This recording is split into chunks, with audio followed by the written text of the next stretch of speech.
दोस्तों नमस्कार, मैं हिमांशु शर्मा आप सभी का पुनः हार्दिक हार्दिक अभिनंदन करता हूं। हम बात कर रहे थे कुंडली में बनने वाले योग और दोष के विषय में। इस क्रम को आगे बढ़ाते हुए आज मैं कुंडली के माध्यम से भाग्योदय वर्ष कैसे जाने, इस विषय के ऊपर चर्चा आपके सामने रखूंगा। देखिए, हमारे कुंडली का जो नवम भाव होता है वह हमारे भाग्य को दिखाता है। गुरु यदि भाग्येश हुए, यदि यहाँ पर 9 नंबर या 12 नंबर लिखा है, धनु या मीन यदि यहाँ पर लिखा है, तो गुरु हमारे भाग्येश हुए। गुरु 16वें साल में भाग्योदय देते हैं। यदि नवम भाव में 1 नंबर या 8 नंबर लिखा है, मतलब यदि वहां पर मंगल देव की राशि हुई, मंगल देव 28वें वर्ष में भाग्योदय कराते हैं। यदि 2 नंबर या 7 नंबर लिखा हुआ है, वृष या तुला, मतलब शुक्र देव की यदि वहां पर राशि हुई, यदि भाग्य के भाव के मालिक शुक्र देव हुए, तो 25वें साल में हमारा भाग्योदय कराते हैं। इसी प्रकार से 3 नंबर या 6 नंबर वहां पर लिखा हो, मिथुन या कन्या राशि वहां पर हो, बुध देव की राशि हो, बुध देव 26वें साल में भाग्योदय कराते हैं। 4 नंबर लिखा हुआ हो, कर्क, चंद्रदेव की राशि, चंद्रदेव 24वें वर्ष में भाग्योदय कराते हैं।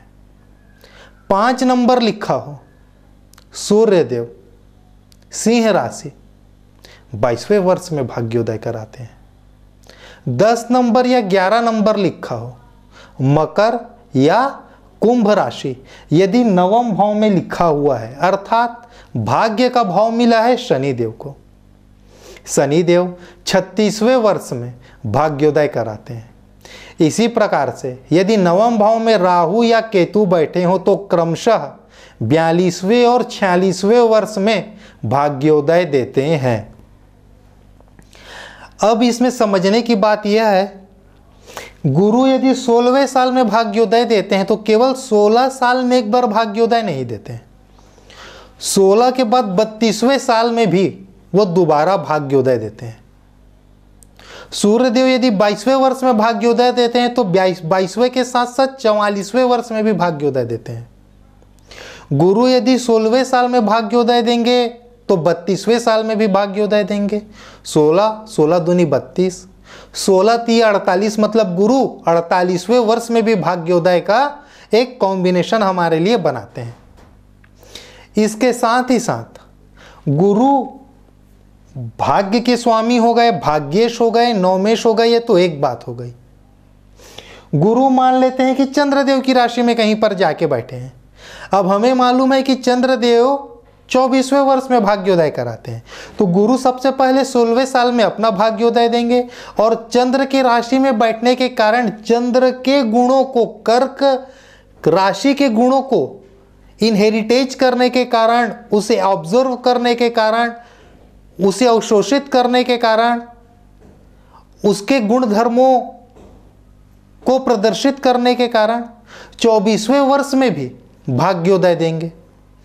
तो गुरु 16वें साल में तो भाग्योदय देते ही हैं। यदि गुरु भाग्य भाव के स्वामी होकर, सपोज 2 मिनट के लिए मान लेता हूं कि शनि की राशि में जाकर बैठ गए, तो गुरु 36वें वर्ष में भी भाग्योदय कराएंगे। क्यों? क्योंकि वो शनि की राशि में है, वो उसके भी गुणों को पैरेलल लेते हुए आगे बढ़ेंगे।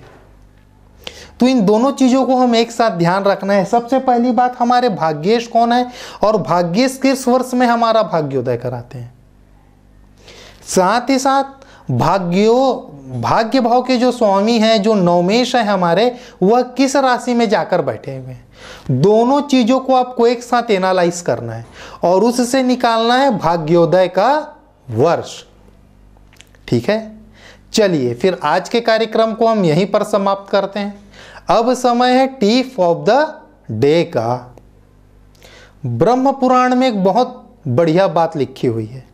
शनिदेव स्वयं कहते हैं, शब्दों में विशेष ध्यान देना, शनिदेव स्वयं कहते हैं कि जो व्यक्ति मेरे वार में, वहां पर मेरा वार शब्द इस्तेमाल है, मतलब शनिदेव का वार शनिवार को होता है। जो व्यक्ति मेरे वार में पीपल के वृक्ष को छूकर या पीपल के पत्ते को छूकर जो व्यक्ति शनिवार के दिन पीपल के पत्ते को छूकर या पीपल को छूकर पीपल देव को प्रणाम करता है, साथ ही साथ वह मुझे याद करता है, मतलब शनि देव को याद करता है, तो मैं उसे व्यक्तिगत रूप से इस चीज का आश्वासन देता हूं कि मैं अपने बुरे परिणाम उस व्यक्ति को कभी नहीं दूंगा। यह महिमा है शनिवार को पीपल देव के दर्शन करने के, पीपल देव को स्पर्श करने के, पीपल देव को जल अर्पित करने के। चलिए फिर आज के लिए आप सभी मुझे इजाजत दें। अगले कार्यक्रम में फिर एक नए विषय को लेकर मैं आपकी सेवा में हाजिर होऊंगा। आज के लिए दोस्तों नमस्कार।